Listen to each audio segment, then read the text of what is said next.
Good evening, it's Jeff at Buderim here, and Wilma's helping me on the camera.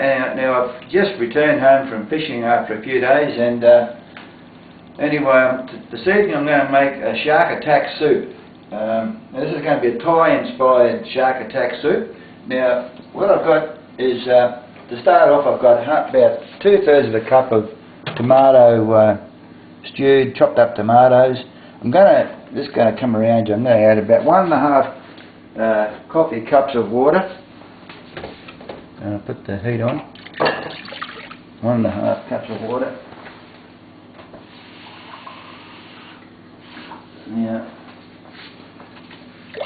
Now to this, I'm going to add about 1 teaspoon of salt, about a tablespoon of sugar, raw sugar. I've got 1 kaffir lime, just with the edges just ripped a bit, 1 lime leaf.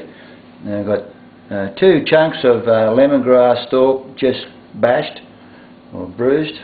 I'll put them in there. About a tablespoon of chopped up ginger. I'll put that in. Now what I've got here is I've got a small handful of shallots here, just immature shallots.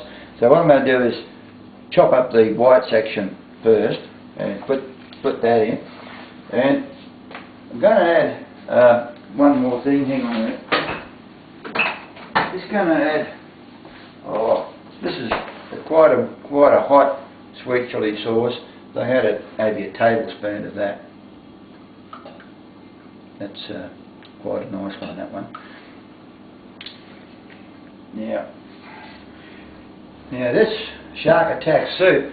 Now the other day, after a hard day's fishing, the fish went off the bite, and we left our line in the water, and we had our tea, and I wound up my line, and I found this pearl perch, beautiful pearl perch.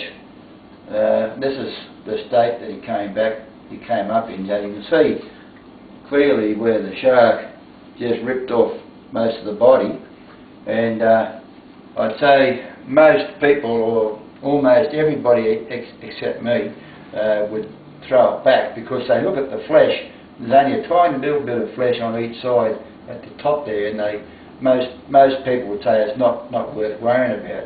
But most of your omega-3 oil in a fish is around the head and the wings and the stomach area.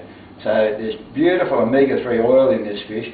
So what I've done, now this is the pearl perch, which is one of the best eating fish in the ocean.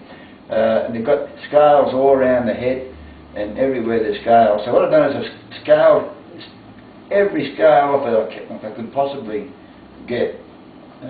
You can see where it's a bit roughed up. And I've cleaned all the gills out and beautifully cleaned it all up.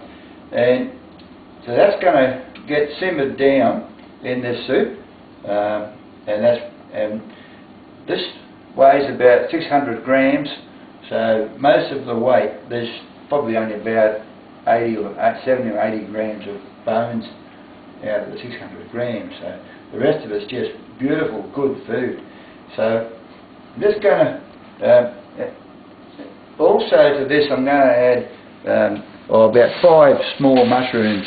Just going to chop them up, just slice them thinly, and I'll put that in as well. So, but first of all, I'm going to bring this to the boil, get it boiling nicely, and I've got to add the shallots to it first, and then add the fish to it and let it simmer. So we'll come back when we get to that stage. Rightio, so as you can see, our soup is beautifully boiling, and the smell coming out of there's a combination of those flavours. It smells absolutely beautiful. So I've thinly sliced these mushrooms, quite thin. So they're going to go in. So all I'm going to do now is bring it back to the boil again. And you can see what's happening there. We're not using any stock, because we've got all the juice out of that. Everything's in the fish itself. So this is a Thai inspired, much the same as our other Thai soups that we've just discovered a few months ago. I took a Thai-inspired fish soup out to sea with me last time for the first time, because for years and years I've been taking out chickens cold chook and eating cold chook out there and with my homegrown veggies, and I thought, how silly is that? I just discovered these Thai fish soup, so I took some of that out, and it was absolutely beautiful, unbelievable. Anyway, so we're just going to come back. So it didn't take long, and this came back to the boil again. It's just been boiling for a couple of minutes with these mushrooms. So I'm just going to, I've taken the fins off. I cut the fins off this so we can cut back on the small bones. So I'm just going to drop the whole thing in there, and let's reduce it down to a low simmer. And I'll just bring it down to a low simmer, and then just let it slowly simmer and slowly break up, and wait for the whole thing to just completely fall apart, and then they'll be ready to serve. And maybe we might have it with some of these potatoes that we cooked up earlier, and or even a bit of toasted naan bread.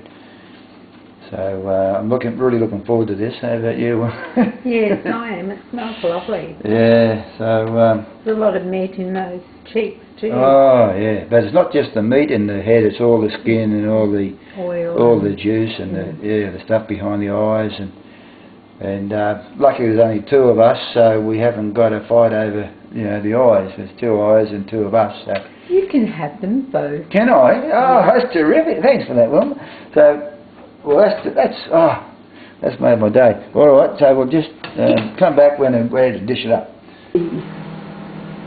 Righto, so what's happened here now is our shark attack soup.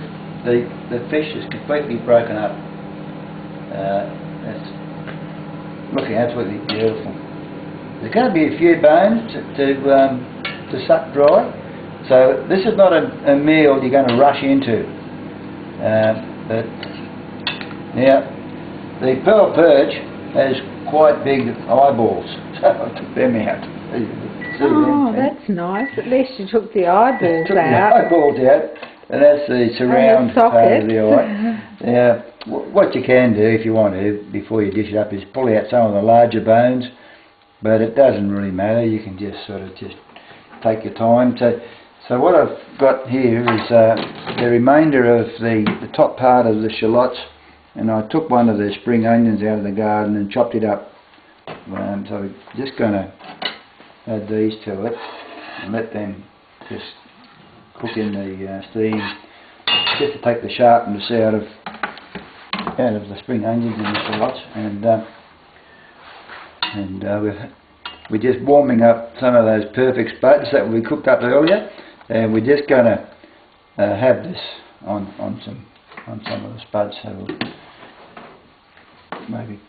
we'll come back and have. Righto, so we're just dishing up this shark attack soup here, and so we've just got a little bit of potatoes there. Oh, yeah, it smells absolutely divine. Now, don't be put off by these bones, because that's part of it. Look at that big chunk of meat there. Beautiful. That's out of the cheek, isn't it? I think, yeah, might be part of the wing. I'm not sure. So now, let me know when you've had enough. Is that enough for you? Yep, that's plenty. Put some of the juice in there. Fluid. Now. Thank you. Now what I want to say, I just hope this video has inspired somebody else who might go deep sea fishing, who has problems with sharks. You might think twice about throwing a fish back when the shark takes the tail part of the fish, and